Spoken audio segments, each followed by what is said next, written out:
State Representative Jason Osborne wrote in an op-ed his intention to run for Speaker of the House.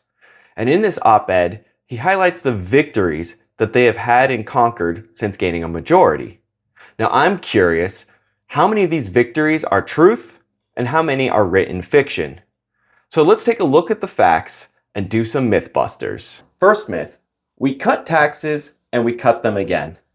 While technically true, Republicans in Concord did cut taxes of the wealthiest people in our state.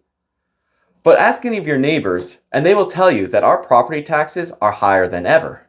That is because they have increased by 47.5% in the last 10 years.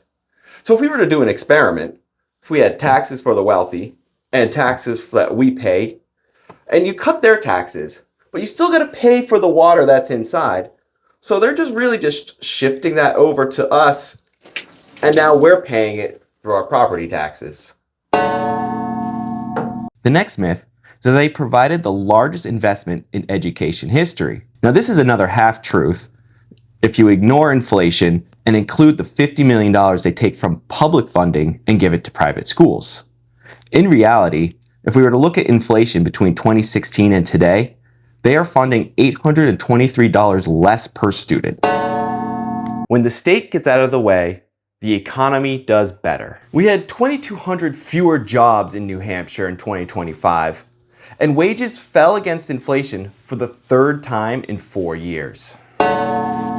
We took on the energy policies that drive up the costs, and we have begun the hard work of bringing those prices down. Look for yourself and ask your neighbors, because over the last 5 years, energy costs in New Hampshire have gone up 40.1%. Maybe consider some editorial revisions, Jason.